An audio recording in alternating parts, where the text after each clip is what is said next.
We go. Welcome to Jackal's Wrestling Entertainment Pod. As always, Caleb. Jeremiah. We had a very busy week, including a NXT No Mercy event that we will get to later on in the show. We always start off with Monday Night Raw, and this Monday Night Raw felt different. We didn't have the chase for Seth Rollins like we've had on recent Monday Night Raws, but yet we had Cody Rhodes coming out and confronting Seth Rollins to begin the show, talking about this Champion of Champions match, so to speak, in Perth, Australia. Yeah, which I think is a really cool thing, because you have to go way back to this, and you go bragging rights, or even they did Survivor Series more recently. But the champion versus champion, I think, is a cool thing to do different years now. Not the same titling, but Cody is once again in this match. He won it last year against Gum for a really good match. And it's just very intriguing because Seth knows for desperation here. And like I've seen a lot of people saying and stuff. And since Cody's came back, Seth has not beat him. He hasn't. They said I read something that said all time, Seth Rollins is like 0-8 against Cody, counting live events and back when Rhodes forced the Shield back then. So Seth has never beat Cody Rhodes. That's crazy. When you really think about it, because then pretty much once the Shield broke up, they didn't do anything. Cody was, as we all know, was not happy in his spot. Mid-card tag team stuff. Seth was on the top of the card. And then since Cody's came back, so I think Seth Rollins needs this way more than Cody does, in my opinion. I think he does too. I think for his confidence, how do you say you're the best champion or the best guy on any roster when there's one man and not the champion that you have a pin? Exactly, which is just so cool, and it's just another layer to this Crown Jewel event. Like I said, they did it last year. I'm a big fan of this. It takes a little break from, like you said, the chase for Seth Rollins, them defending those championships, and they just focus on one another. And Cody did not even bash Seth Rollins. His words were, "Are you okay with who you are and how you do things now?" In a sense, that you have these goons. I can't say anything. You were my shield and everything. Yeah. So, just very interesting. Just so far, very different dynamic of these two facing. Yeah, you're right. Exactly. Really different dynamic, and it'll be interesting. We haven't seen, we'll talk about, but we've saw Seth's guys go after Cody throughout the week. We haven't seen Seth Rollins go directly after Cody yet. Do you think there's something to what Cody Rhodes said? Something's getting to him, and skipping ahead a little bit, yes, but not really, because it's just a moment. But you see later on in the night, Becky's going on, she's talking, she's not happy with Cody, she's not happy with what he said, she's going on, and she's going on this thing. But Seth is just silent. He's just sitting there, he's just looking. She leaves, he looks up, and that's it. That's the last we saw from Seth for this week. Just very he's in his head. Really, he's in his head, in my opinion. I think so too. I agree. Next up, we had Penta and the War Raiders scoring a huge victory over Grayson Waller and the New Day. What'd you make of this big six-man tag? I thought it was very interesting six-man tag right here. Yeah, same. Always fun. That was most definitely was. They did it like tornado wolves, like a step, like a street fight kind of feeling. Just awesome way that the match ended with what Penta did off for turnbuckle with Grayson Waller. Yeah. That was extremely awesome. Really cool to see. Nice win for the War Raiders. I think that still 6-man or not has put them in contention for the tag titles again. And this is not an insult and stuff, but we look at the SmackDown tag division, and it's just personally, for my opinion, we need to see more tag title matches. We need to see Finn and JD defend more, in my opinion, because look at what Wyatts are doing. They go out, they cause trouble, they stalk their opponents, they go after more opponents, and we just JD and Finn's doing singles matches, which have been really good matches, but still, where's the focus on these tag titles? on the Raw side of things. Yeah, no, I agree with that. There's not an emphasis on this tag team division Monday Night Raw has, which is crazy to say because we do have, like for War Raiders, we have the New Day. I mean, you'd think there would be more planned and more tag title matches. As you're saying, we even have the Creed Brothers that we haven't seen in weeks. Exactly. And then you look of the Usos back on the tag team full scales and just with a vision. But with that said, what about the vision? What about Braun and Bronson Reed possibly going after Take Gold? I don't think I don't think Judgment Day wants Braun and Bronson Reed to go after the tag titles, to be honest with you, would you? No. Who could stop those men? Next we had Stephanie Valcor cut like this promo. It was kind of talking about like her journey to get here. She was talking about her dad, but how did Stephanie do on this promo? One thing, everybody says how good she is in ring. One thing, they say she lacks his promo skills. How do you rate this promo? I think she did good in the promo, and a lot of people have to understand, and she's working on it. And I have all the respect involved for her. She said English is not her first language, but she is someone that goes and she's trying to learn it and she's trying to get better at it. And in time, she will, and her promos will get better. And yeah, she's working on them, and it's not what it could be, but there's a reason for that. And I believe once that she gets to that, where she gets English better, which again, all respect involved for someone who's putting in the effort to learn a different language, that she will be there. But still, yeah, it's getting better, and what she does in ring, most definitely, there's personality and charisma just in her presence and character. And right now, I think she's going to be a very good women's world champion. I do too. I'm with you on that. Up next, we had Bayley squaring off against Roxanne Perez. On the outside, we had Lyra Valkyria and Raquel Rodriguez. What do you think of this? I don't want to skip over the match because very good match between Bayley and Roxanne. But I have to ask your opinion. Where do you think this Bayley and Valkyria story's going? 1 minute, she's good with Valkyria. The next minute, she's pushing her, calling her an idiot. This and that. Where do you think this is going? And are we seeing like split personality Bayley? Yeah, most definitely, I believe so. I mean, Valkyria's like the rest of us. She's just confused. She has no idea what's going on, where she's going. Is this her friend? Is it not? She don't know. Bayley, I mean, to my recollection, it's really hard to think of someone that, through the history of wrestling, like I said, to my knowledge, that's just switching like that, just going like this split personality, multiple one thing you see. I mean, we've seen it more in, like, Bray Wyatt with the Firefly Funhouse. Yeah. But that's not like just in the duration of 2 seconds. That's why you saw the Funhouse and it's building and building. And then when you see him attack you, it was the Fiend. But Bayley's just like this, just going like from minute to minute. She's one way than another, which is, I mean, it's working. It's different. And how are you going to beat her? I'm pretty sure Roxanne's wondering what woman am I facing in this match? And it didn't work out for Roxanne. And same, if she does come to blows and fight Lyra, what Bayley is Lyra fighting? Yeah. And again, don't want to skip over. I thought Roxanne and Bayley put on a very good match. Not a lot of talk about it because of the after-match stuff, but I think we both think that was a very impressive match from both women. Oh yeah, show stealer.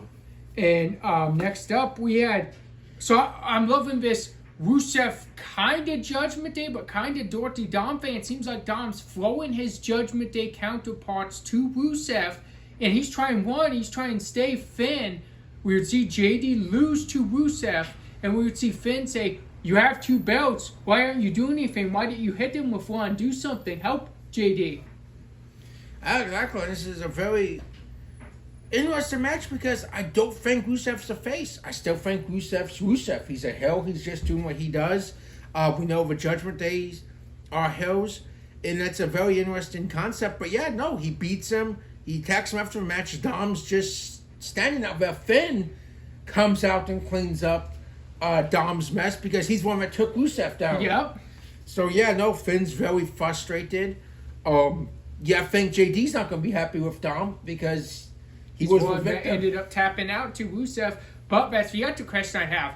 does Dom have to worry because Rusev is on a roll right now? Who's stopping the Bulgarian Brute? That is true. I mean, it's going to be a very interesting match. Two hills.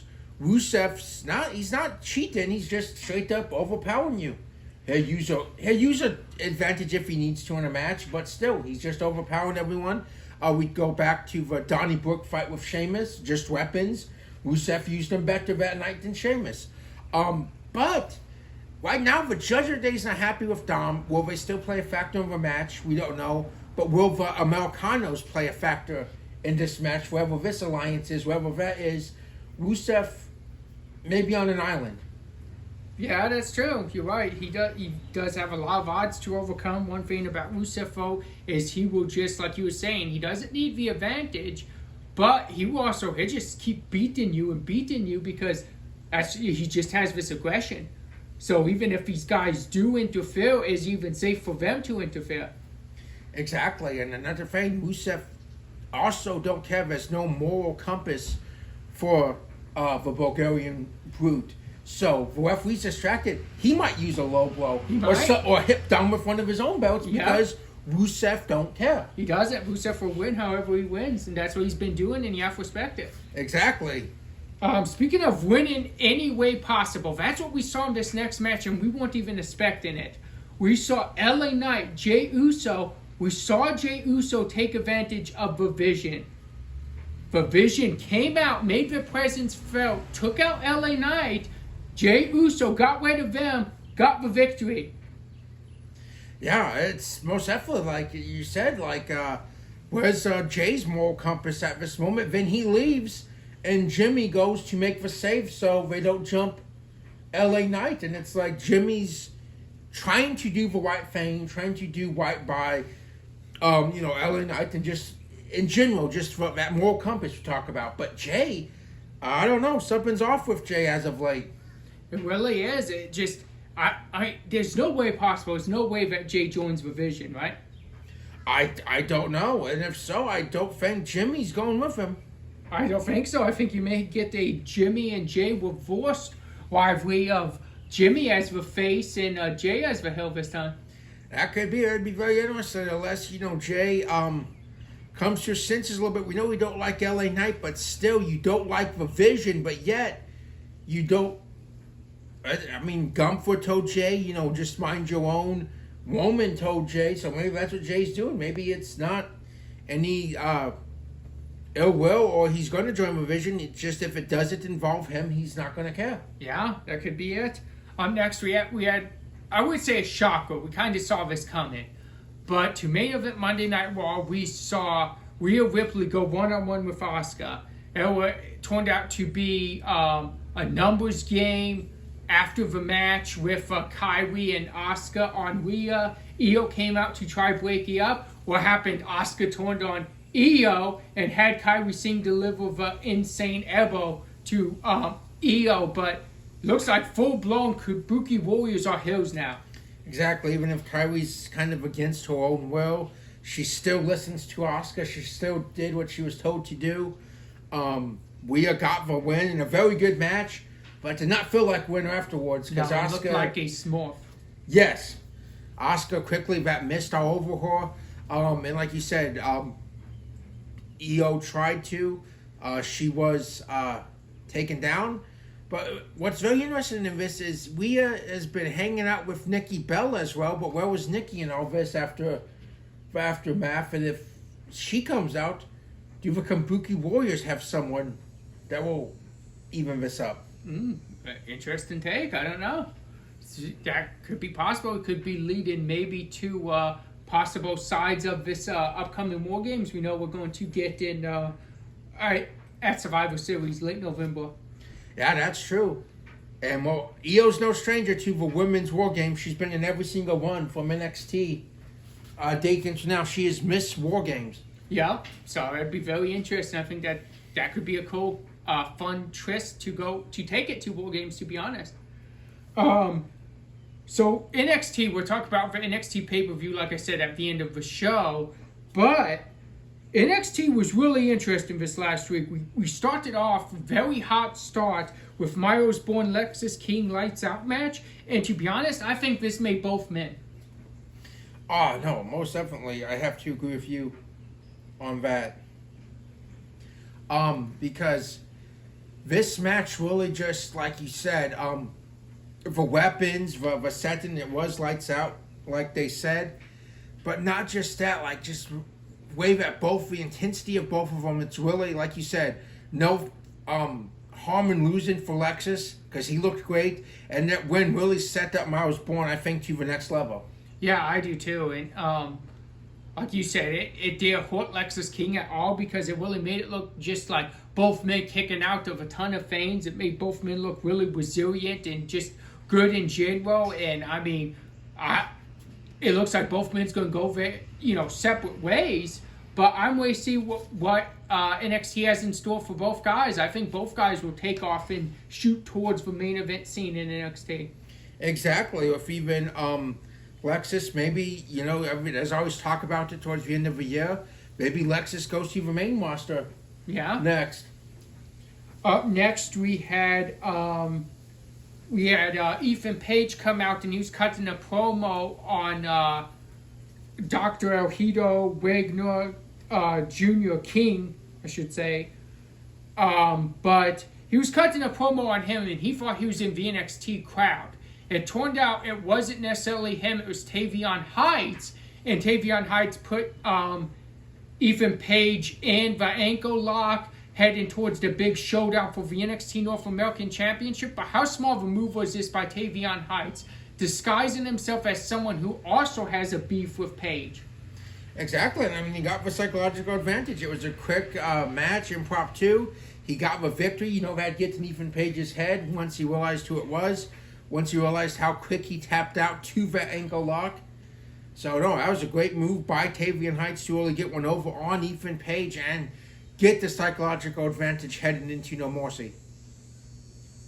Up next, we had Lainey Reed becoming the number one contender for the Women's Speed Championship by beating Candice LeRae. Before we get to the pay-per-view, should let everybody know that match did actually happen, because Lainey Reed was announced out with an undisclosed injury. So we wish Lainey Reed a speedy recovery, and hopefully she can eventually get that Speed Championship match that she won. Exactly, yeah. Most definitely, so far does not seem like it was a storyline thing either. So like you said, we wish her a speedy recovery. But she's really shown out, like, breakout performance in this tournament. And a huge win over Candice LeRae, a veteran and NXT legend. Next up, we had a big breakout brawl between Blake Monroe and Jordan Grace. And these women, they just, they can't stand each other. You could tell. We saw Robert Stone and, what was it, Stevie Turner? Yeah, Stevie Turner make a weapon steel cage match. And of course, we'll talk about that when we get to No Mercy. But what better way to finish this rivalry, it seems like, than play in a steel cage match with weapons? Because the grudge these women had, and when we talk about the steel cage match, did not disappoint. Exactly. No, and just a lot of people are saying this is a way to use them. And it's like, I personally think this is one of those things that you look back on. And this rivalry has both propelled both women to a WWE audience, to a main level. Jordan Grace has not yet won a women's championship in NXT, but that will happen one day, or at least on the main roster, because she's that good. She has the talent. And to a WWE fan base, this rivalry has elevated Blake Monroe to a main event status for those maybe not familiar with her AEW work as Mariah May. So, no, I have to, anyone that says I disagree 100%, I think this rivalry has been great. It's been a thing that we've looked forward to on NXT for months now. And like you said, what way to culminate this rivalry than in the cage match that we will talk about once we discuss No Mercy. Yep. Next up, we had a verbal showdown between Lola Vice and JC Jane. I just want to mention that after this showdown, JC Jane and Fallon Henley would be walking through the back, and they would see Jasmine Nix being laying down, took out on the ground, and they would say she was weak. We didn't need her anyway, as they would leave the arena for the night. But so I throw that out there and wish for best of luck to Jasmine Nix, as she is no longer part of the NXT roster, and that was a way to write her off. But what did you think of this verbal showdown between Lola Vice and JC Jane? I think it was really great to set up this rivalry, make it a little bit more personal. Both of them taking shots at one another, and this huge showdown for Lola in practically her backyard, not that far from where she's from, where she grew up.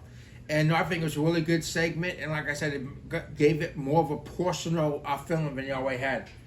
So it exactly did what it was supposed to do. Up next, we had a six-man tag. We had Dixon and Connors with Joe Hendry against Dark State. What'd you make of this match, and did Connors and Dixon surprise you? They really did. They stepped up big. It was a great showing. And Joe Hendry, you know, again, just how good he is, a veteran. I'll lead him his team. But Dark State, the more you've seen these guys, you see how good they can work. And yes, I think all of them together has really helped these two guys get over more, taking it a little bit more seriously, because that they put on a good showing. But in the end, Dark State was just too much. Yeah, I could say it better. That was a very good breakdown of it.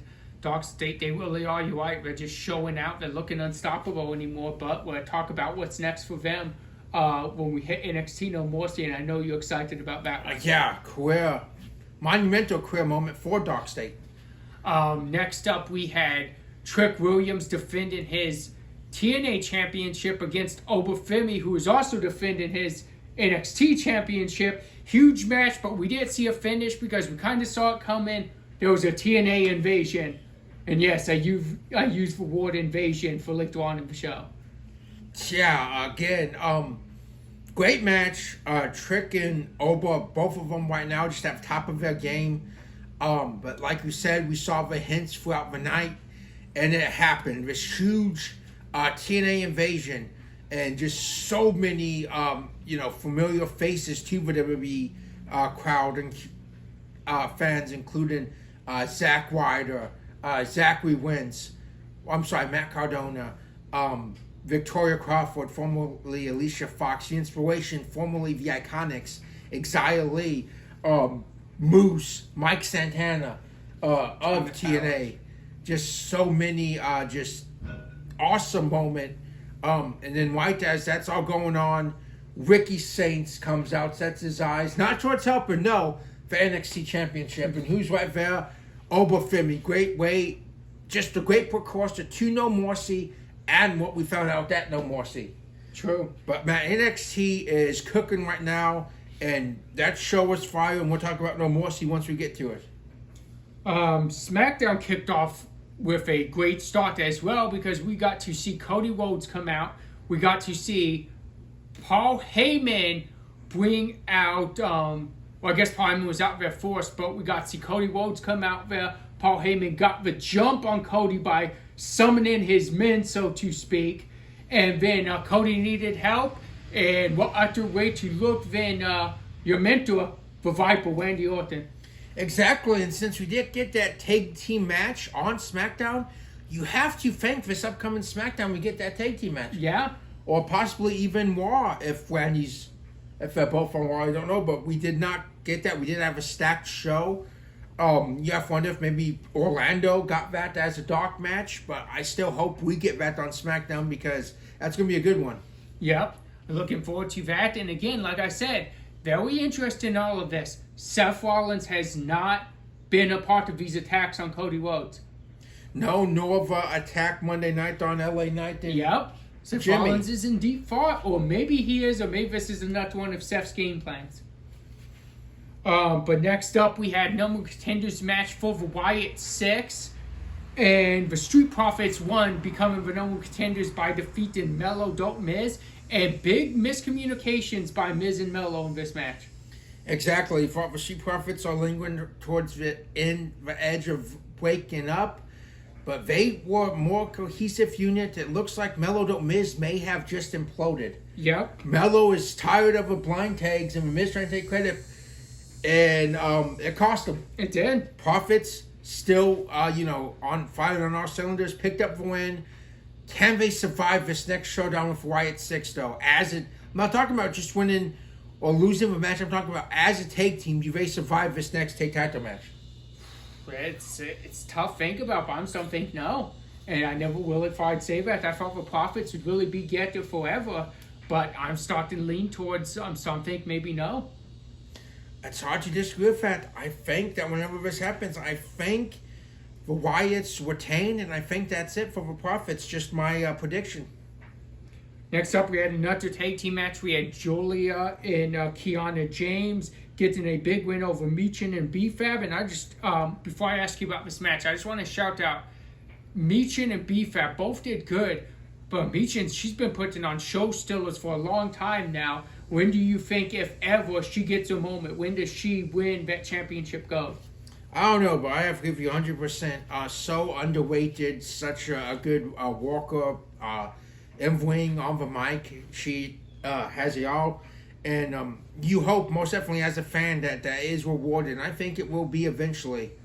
I think eventually maybe this leads and we see her maybe take that belt off of Julia. Which, another, like the War Tag titles, would like to see some more Women's United States title defenses. Yeah. Because Chelsea defended, it's not a shot at Julia, but just how they, what's on the show, the booking and stuff, but you need to book her more as a fighting champion. I agree. Next up, we saw Drew McIntyre come out. He was complaining about what happened at WrestlePalooza. He would get a big surprise from Vorton and Jacob Fatu. Yeah, exactly. And just where does this go? We know Drew was getting written off. He'd be filming a movie for a little bit. So, but Simone Redworth is back, and whenever Drew is back on, wow, man, you talk about in Sheamus's words a banger. That has banger of the year written all over it. Two beasts like Drew McIntyre and Jacob Fatu. Yeah, yes it does. Speaking of a banger, we had a really good match.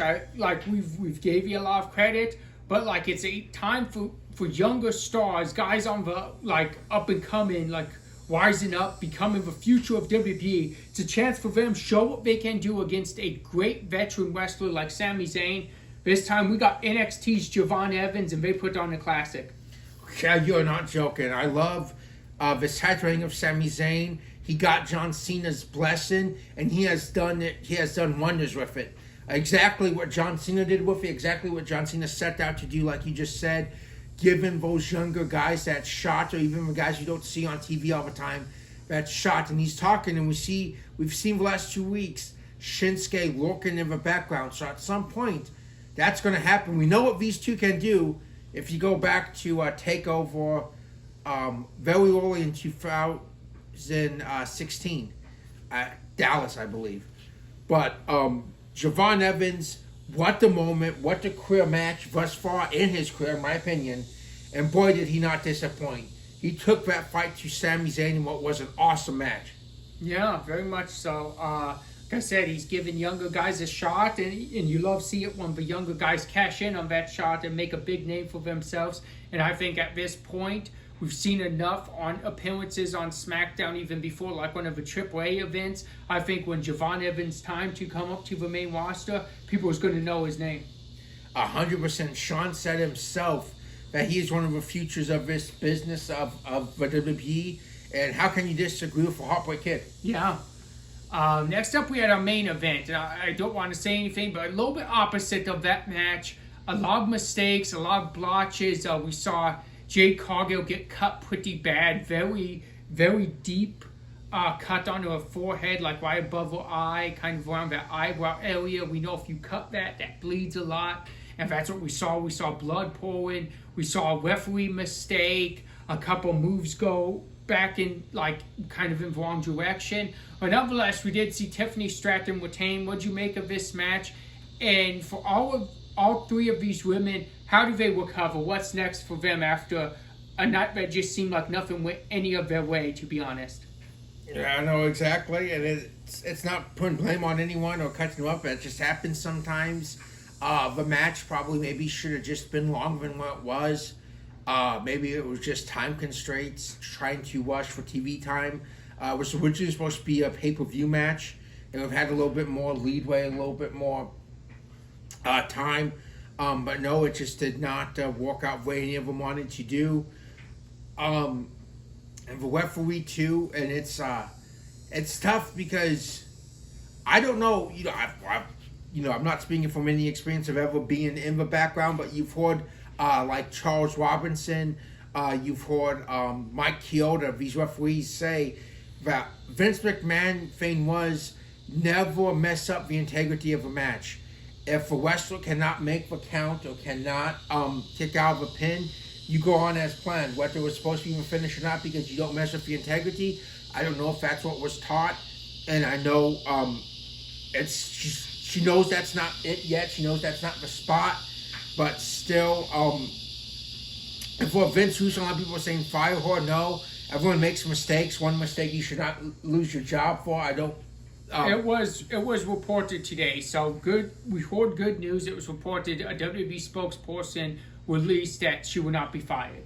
Everybody makes mistakes. They're giving her another chance. So that's good to hear because, like you said, you don't want to just be like one mistake and you're gone. Exactly. No one. I mean, we all make mistakes on our jobs in general in everyday life, and you won't want anyone saying, "Oh, you should be fired because you did something too." I don't think anyone should be fired. I think it's just a lesson learned. That Vince, I don't know what Triple H does, but Vince's thing was you keep the integrity of a match alive, whether it's supposed to be or not, because at the end of the day, that's on the superstars.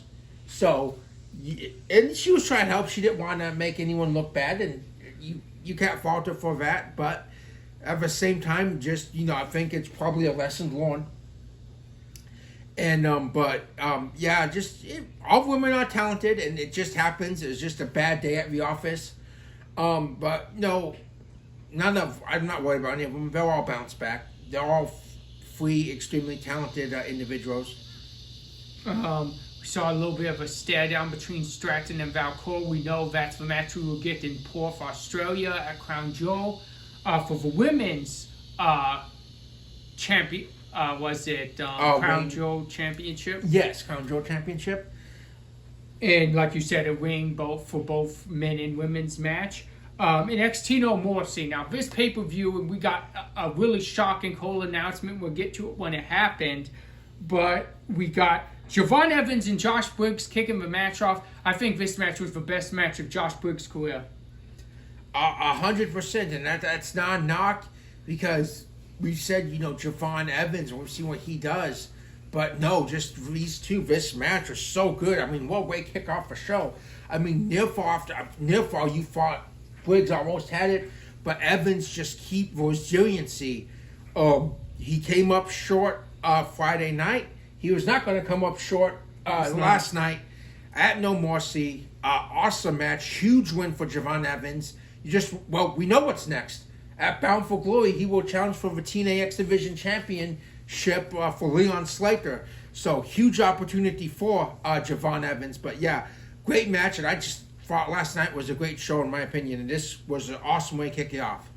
Yes, very true. Next up, we had our Speed Championship match. As we talked about, Laney Weed was injured and couldn't compete. But we did get Jada Parker to challenge Soruka.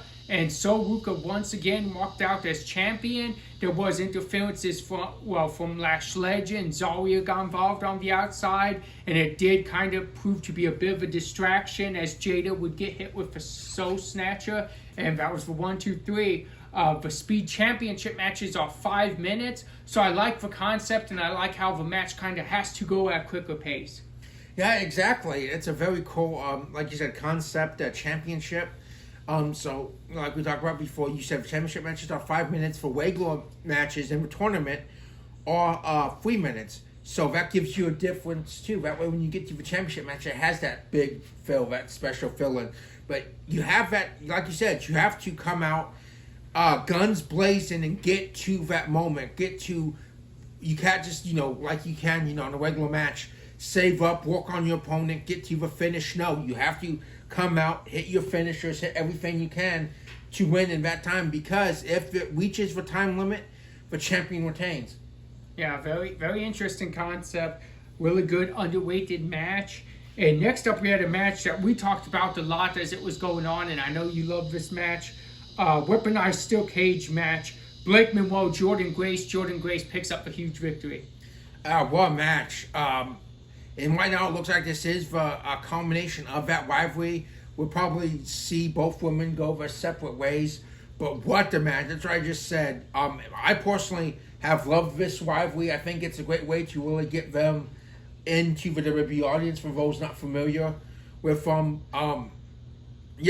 is Jordan Grace. Does she get another shot at the championship? Can she finally win it? And what's next for Blake Monroe too? Awesome match. Weapons, the finish off the cage through the table. Both women put on a show-stealing match. Next up, we had our NXT North American Championship match where Ethan Page would retain against Tavion Heights. After the match, we would see a bit of a kind of visit paid via the Titantron from King Dr. Wagner Jr. But what do you make of the match? And are you looking forward to that big showdown? Could be title for title. Exactly. No, great match. Tavion Heights has done really good. He's most definitely, it was like a moment for him, this rivalry. And even though he came up short, he's one of the futures of NXT. Just like his former stablemate Miles Bourne. You look at they'll be featured prominent players in the next probably couple years of NXT until the main roster call-ups. Great showing for him. Ethan Page has been on a roll. And I think you're right. We could possibly see champion versus champion. If not Halloween Havoc, possibly the next AAA event. Ooh, yeah. Winner take all. But this was not Tavion Heights under the mask this time. It wasn't.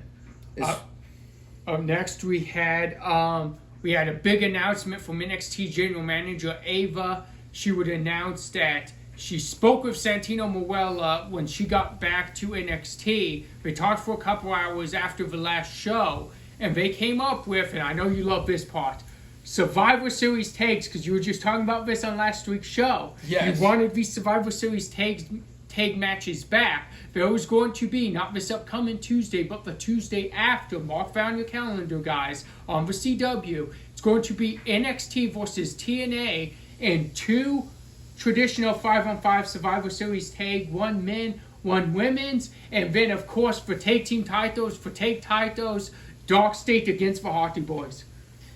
Yeah, I cannot wait. I mean, this is like a pay-per-view on the CW on October 7th. NXT TNA Invasion. That match, the Survivor Series tag team matches, the tag title match, and there must be a winner. Everyone barred from ringside, Oba and Trick. We have no idea if there's any title on the line yet, or just we've seen it so much. Who's the better man? We don't know.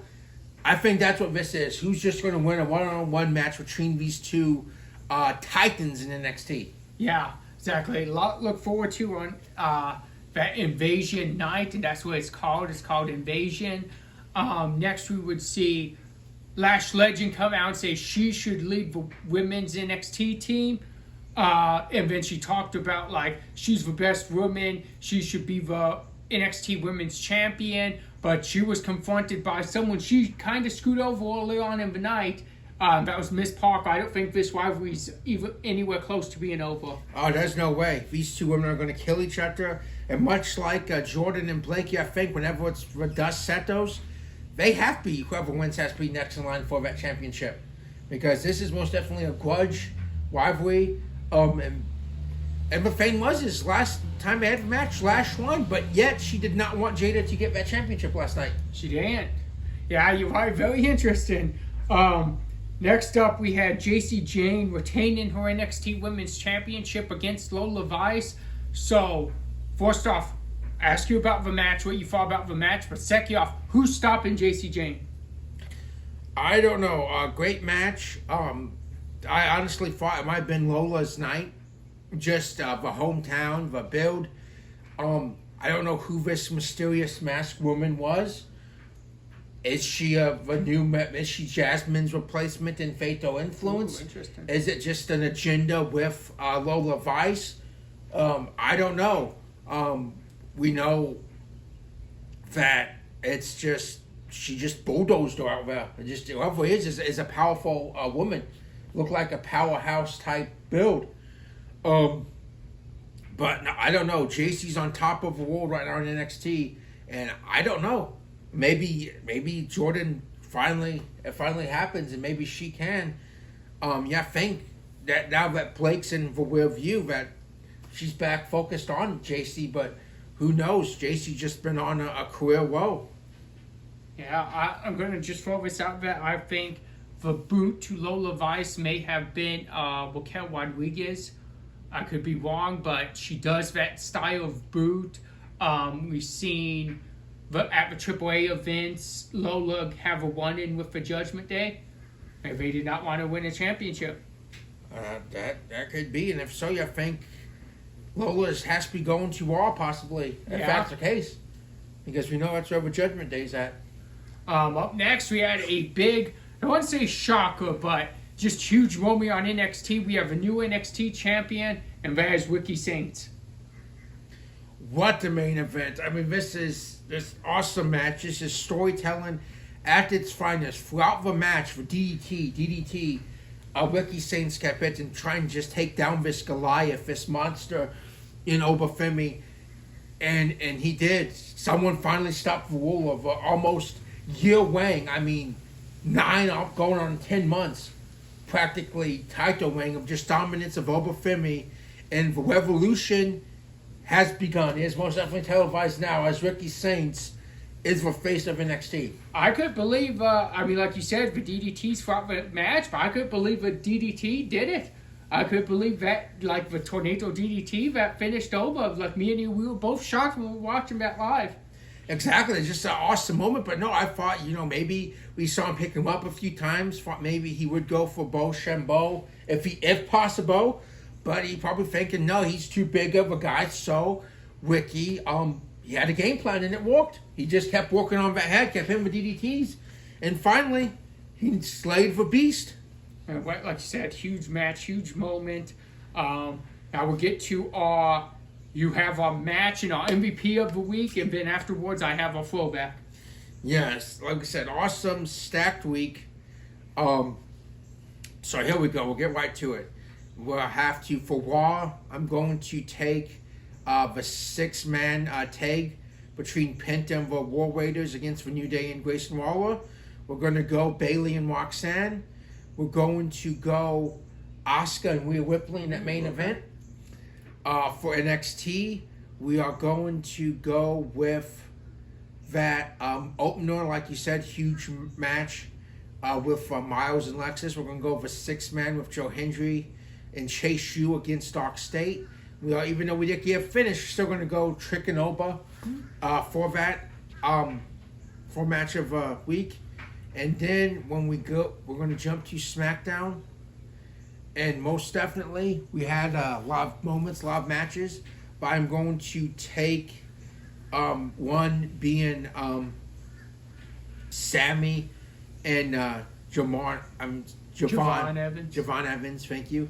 And I also, sorry about the mishap, folks, but something we forgot to discuss too.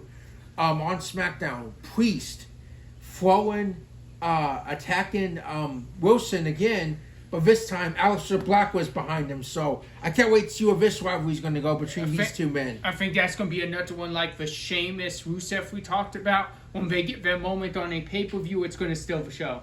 Exactly. Two awesome competitors. Sorry, we try to get everything in there. Sometimes things, slip your head until you're thinking back on the show. But we just try to give you guys the best that we can. And then this huge No Mercy event. And I am going to go with that opening match between Javon Evans and Briggs. We are going to go with that steel cage match. We are going to go with that main event NXT Championship match. And awesome week, tough choices, but I have to go with that main event. Ricky Saints beating over Femi. I like that. Because it's just like I said, there was a story to the match. The DDTs throughout the match until it finally put them away. Great storytelling, great match. And we're going to use this to segue to the MVP. Not just this week, but just a combination of things. We saw a main event against Trick Williams in an awesome match. We saw a main event against Ricky Saints. I have to go with Obafemi this week, and just a combination of that title wing in general, just with dominant force. Obafemi gives him this MVP of the week. And we know what's next. We know it's that match with Trick Williams. But after that, I think he's going to have a very successful career on Raw or SmackDown. I do too, and I really hope so for Obafemi. Then for our fallback match of the week, we're going to go all the way back to 2005, over 20 years ago, and it's going to be the Royal Rumble event. And don't look at, I'm not talking about the Royal Rumble, I'm not talking about one of the title matches, I'm talking about looking at that opener between a not quite yet rated R superstar Edge, but they're getting close, and then the Heartbreak Kid, Shawn Michaels. Exactly. I mean, that match was such a turning point for Edge. For Edge, that would be rated R superstar, that would be WWE champion and stuff. And Shawn Michaels, well, he's Shawn Michaels. Yeah. And that match did, and Edge won by underhanded means. He did, like you said, kind of lead into the means that he would use as rated R superstar, and eventually for WrestleMania he would win the Money in the Bank briefcase that would make him the rated R superstar. Well, a year later he walked in as champion at Royal Rumble. He did not leave as champion, but he walked in as champion. Yeah. So that match, like you said, catapulted rated R superstar and really was that launching point. Yep, and great showing from both men. We want to thank you guys for joining. Of course, you can find the podcast on YouTube, as you could be watching right now. You can find the podcast on iHeartRadio, Apple Podcast, and Spotify. Also follow the X page. At Jackal's Pod 192.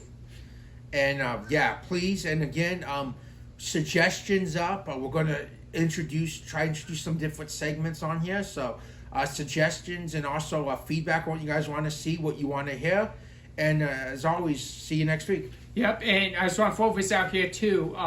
You can follow us if you like what we're doing. Our personal Twitter accounts, me at CalebCavsFan97 and Jeremiah at #JeremiahWB95.